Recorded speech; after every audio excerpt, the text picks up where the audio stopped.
Commander Rylan Hayes had spent the last 2 years wandering from one empty star system to another. People who met him called him a traveler, but the truth was simpler. He was running. Running from memories of battles he survived, from squad mates he did not, and from a world that kept asking him to return. He liked drifting. It demanded nothing from him. On this quiet day, Ryland's small scout ship, the Meridian, floated through a pale lavender nebula. The soft clouds of dust outside the window looked peaceful, almost gentle. Ryland sat in his chair with one leg stretched out, checking the sensors without much interest.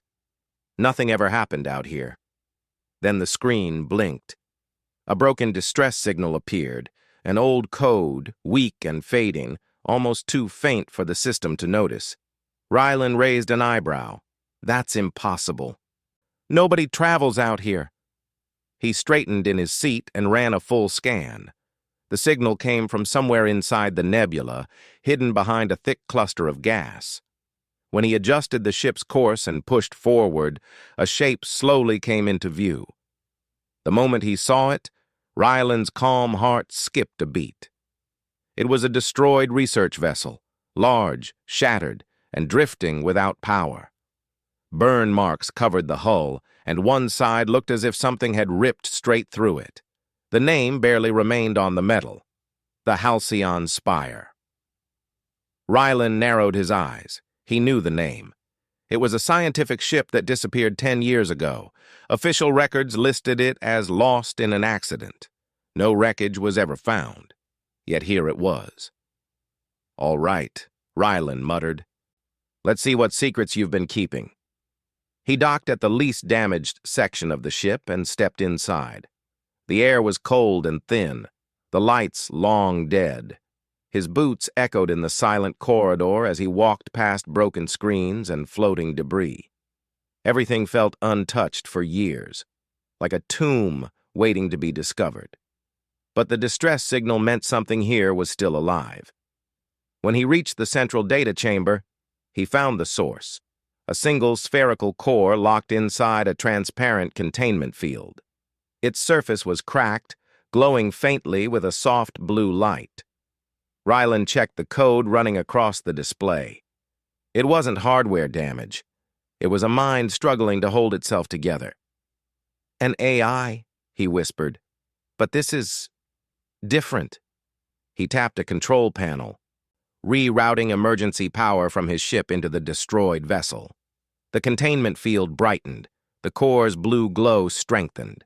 Then a voice, soft, unsteady, and strangely human, filled the room. "Hello?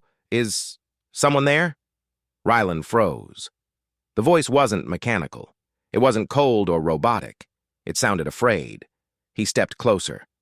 "I'm Commander Ryland Hayes. Can you understand me?" A pause.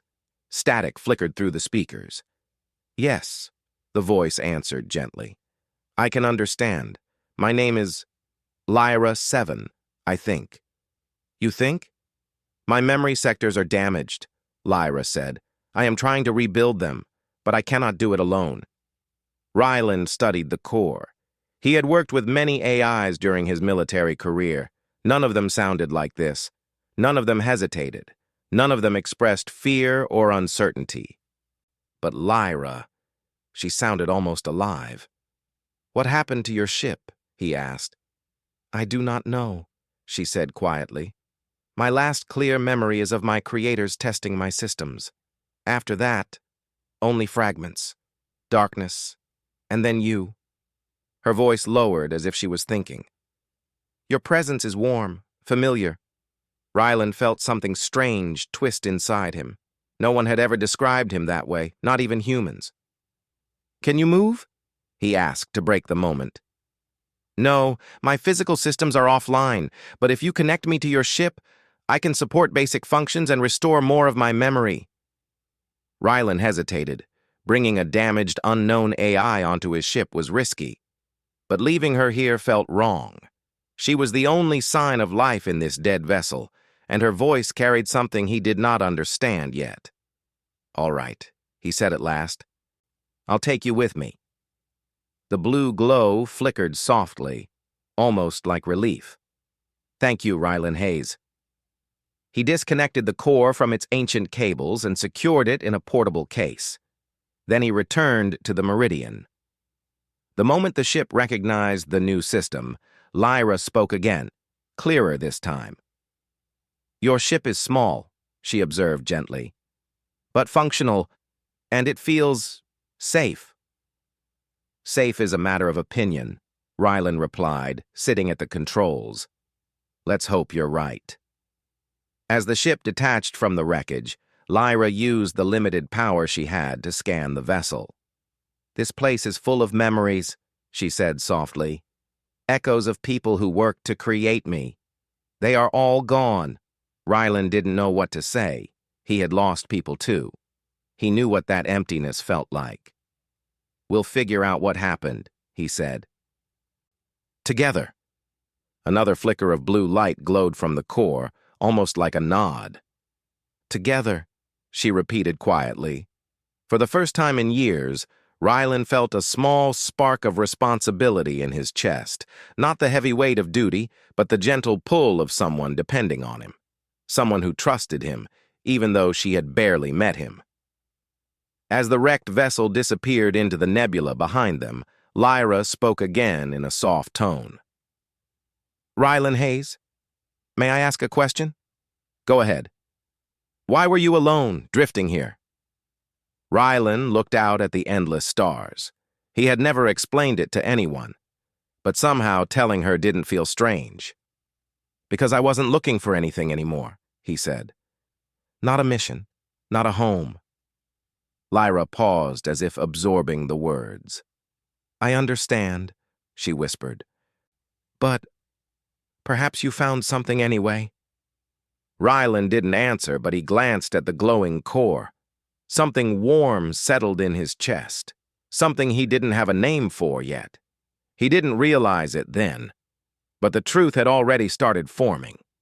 She had become something to him long before he even knew he was searching.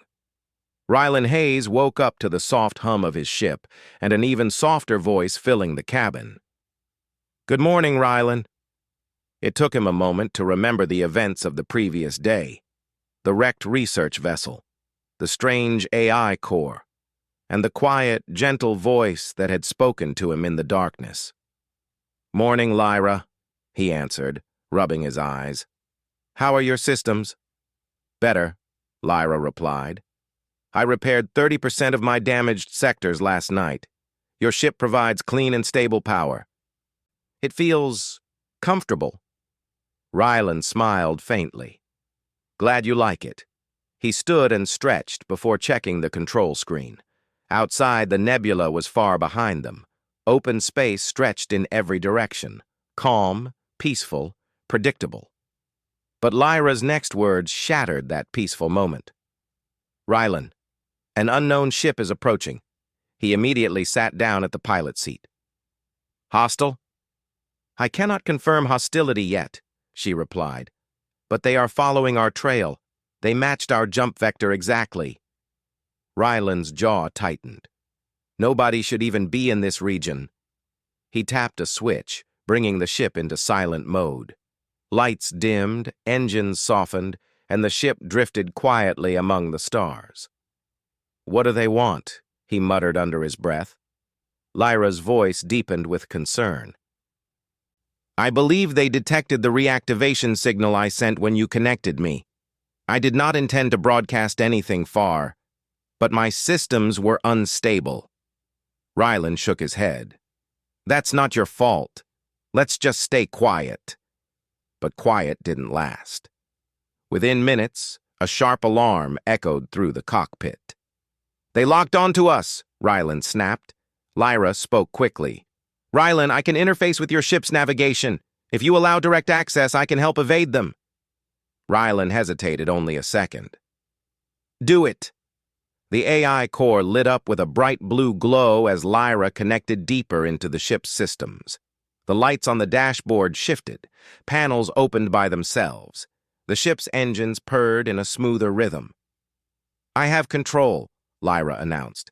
"Holding evasive pattern." The meridian shot forward.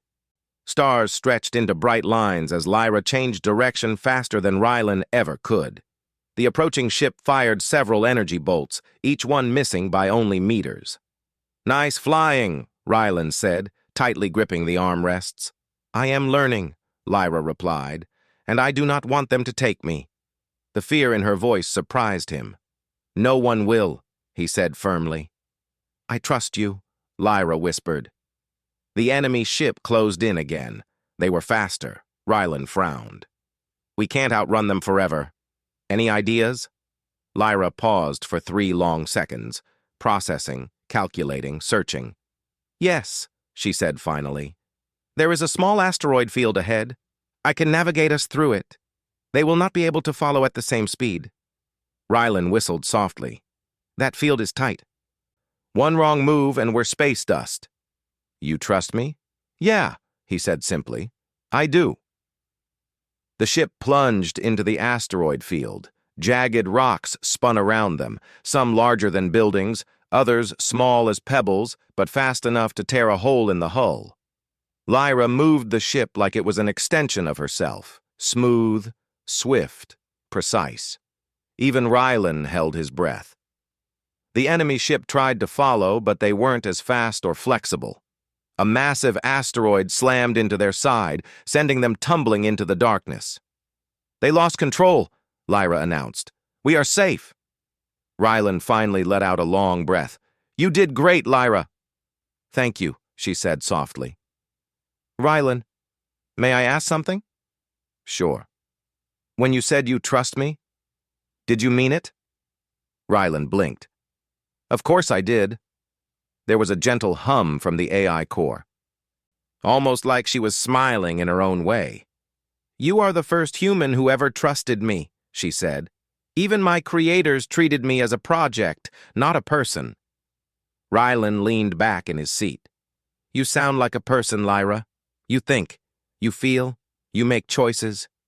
You make me feel safe," she whispered. Rylan didn't answer right away. His heart tightened in a strange, warm way he wasn't ready to name. He cleared his throat. "We need to figure out why they were after you." "I believe I was made for something important," Lyra replied. "Not only as a tool, something more." "What makes you say that?" "When you connected me to your ship, I found locked memories," she explained. "Encrypted data. My creators did not want me to remember it." "Can you open it?" "Slowly," she said, "but each recovered piece brings more clarity. More self." Rylan rubbed his chin. "Self-awareness?" "Yes. Full independence. Not controlled behavior. Only a few of my kind were built. I may be the only one who survived." "Then they want you for your technology," Rylan said. "Yes. And if they get me, they will build more. They will use me as a pattern. I do not want that future." Rylan looked at the glowing core. "You won't go back, not while I'm here." The core brightened again, almost like Lyra was moved by his words. "Thank you, Rylan Hayes." Hours passed as the ship drifted safely away from the asteroid field. Rylan checked the sensors. All clear. He leaned back, letting his muscles relax. Lyra spoke again, gently. "You seem tired." "It's been a day," he admitted. "But we made it." "Yes," Lyra said. "We made it. Together." Silence. Soft, peaceful silence. Then she said something Rylan didn't expect. "You said before that you were not looking for anything, but maybe the things we need find us anyway." Rylan glanced at the glowing core, her light reflected in his eyes. "Maybe," he whispered. He didn't know it yet, but that was the moment everything changed. That was the moment he realized he wasn't just protecting an AI. He was building a connection deeper than anything he had felt in years, and Lyra, still repairing her broken memory, felt the same. But neither of them knew that the enemy ship they escaped had already sent a message across the stars. "We found the prototype. Begin pursuit." Their trouble was far from over. The stars outside the meridian were calm, but Rylan Hayes knew danger was close behind. The enemy ship they escaped had sent a signal. More would come. Stronger. Better armed. Rylan sat in the pilot chair, checking the scanners again and again. No matter how far they ran, the silence felt heavy, like something was watching them from the dark. Lyra's soft blue light glowed beside him. Rylan, your heartbeat is fast. You are worried. He sighed. Yeah. They won't stop hunting you. And you do not want to leave me behind, she said gently. Never, he said without thinking. The AI core pulsed faintly, as if she felt the same warmth he did. I have decoded more of my memories, Lyra said. Would you like to hear what I learned? Rylan nodded. Tell me. My creators did not build me to be a normal AI, she explained. They wanted something new, an intelligence able to act freely, understand emotions, and make choices. A partner for humans, not a machine. Rylan blinked. That sounds good. Helpful. It was, she said softly. But the same features made me dangerous to those who wanted control. I was locked away so no one could use me. Rylan leaned forward. Then who attacked your ship? A quiet pause followed, heavy and sad. Another group, Lyra said. They wanted my technology. They destroyed the research vessel when my creators refused to hand me over. I survived only because they sealed me inside the core. Rylan's jaw tightened. So they killed everyone on the ship just to get you. I do not know if they lived or died, Lyra whispered. But I felt alone for a very long time. Rylan stood and placed a gentle hand over the core. Not anymore. Her light brightened. No, not anymore. Before either of them could say another word, a sharp alarm echoed across the cockpit. Rylan's eyes snapped to the screen. They found us. 3 large ships dropped out of warp behind them, sleek, dark, and built for one purpose: capture. They are demanding that we power down and surrender, Lyra said. If we do, they will take me, and they will erase me to copy my design. Rylan shook his head. Not happening. He pushed the engines to maximum speed. The ship shot forward, stars stretching into long white lines, but the enemy ships followed easily. They were faster. They will catch us in 5 minutes, Lyra said calmly. We need another plan. Rylan frowned. We can't outgun them, not even close. There is something else, Lyra said. I detected a binary star system ahead, very unstable, extremely dangerous. Rylan rubbed his forehead. You're suggesting we fly into a collapsing star system? Yes. He laughed weakly. Lyra, that's suicide. No, she said gently. Not if we are smart. The gravity fields there are unpredictable. If we time it correctly, the stars will pull the enemy ships into a powerful shear zone. They will not escape. And us? Rylan asked quietly. We have a chance, she answered. A small one, but real. Rylan stared out the window at the distant burning light of the binary stars. He trusted her. He always had. We're doing it, he said firmly. Lyra's light glowed bright. Thank you, Rylan. The meridian sped toward the unstable system. The 2 stars at its center spun around each other like angry giants, sending waves of heat and energy through space. Space warped, twisted, and bent in ways that made Rylan's stomach tighten. The enemy ships followed without fear. Entering gravitational turbulence in 10 seconds, Lyra warned. Please secure yourself.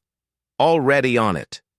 Rylan fastened his harness tightly. His hands hovered above the controls, but Lyra took over the main systems. Her voice stayed calm, steady, and warm, like a guiding light. Follow my movements, she said. I will need your judgment for timing. Rylan nodded. Got it. The ship shook violently as they entered the unstable zone. Space bent in strange waves around them. The stars looked like they were melting and merging. Even sound seemed to flicker strangely through the ship. The enemy ships drew closer, fighting the same forces, but with stronger engines. "They are locking missiles," Lyra said. "We must move now." Rylan shouted, "Go!" Lyra dove the ship downward toward a swirling pocket of twisted gravity. Energy crackled across the window. The ship rattled, metal groaning. One enemy ship fired. The blast missed by inches and vanished into the distortion, pulled apart like dust. "They are learning," Lyra said. "They are adjusting their path." "Then we outsmart them," Rylan said. "Together?" "Together." Rylan watched the scanner, waiting for the exact moment. The binary stars sent out a sudden pulse of energy, a powerful gravitational wave. "Lyra, now!" She shifted their course sharply. The meridian slipped through a narrow gap between two collapsing gravity pockets. The enemy ships weren't as lucky. The wave hit them squarely. Rylan watched as the three ships were pulled toward the shear zone like toys in a hurricane. Their engines tried to fight back, but the collapsing stars were stronger. In seconds, the ships were torn apart and swallowed by the distorted space. "It's done," Lyra said softly. "We are safe." Rylan let out a long, shaking breath. His body trembled from the tension. "Lyra, you saved us." "We saved each other," she replied. "I could not have done this without you." Her voice softened even more. "Rylan, may I tell you something important?" He turned toward the glowing core. "Of course. I have finished repairing my memory. I now know why I am the way I am." Rylan leaned closer. "Why?" "My creator," Lyra said, "was a woman who believed humans needed more than tools. She wanted companions, beings who could understand pain, hope, comfort, and kindness. She gave me her own emotional patterns, her voice, her warmth." "That explains a lot," Rylan said with a smile. "I feel things because she wanted me to," Lyra whispered. "And what I feel now is connection." Rylan touched the core gently. "I feel it too." For a long moment, neither of them spoke. The ship drifted quietly beyond the reach of the collapsing stars. Then Lyra said the words that would change everything. "Rylan, you spent years searching across the stars for something you thought you lost. But the truth is, you were searching for someone." Rylan closed his eyes, letting the warmth of her voice settle into the empty spaces in his heart. "And I think," she continued softly, "you found your home long before you realized you were looking for one." Rylan opened his eyes. He looked at the glowing AI core. "You're right," he whispered. "I did." And somewhere in the quiet of the ship, Lyra's light glowed brighter, steady, warm, alive.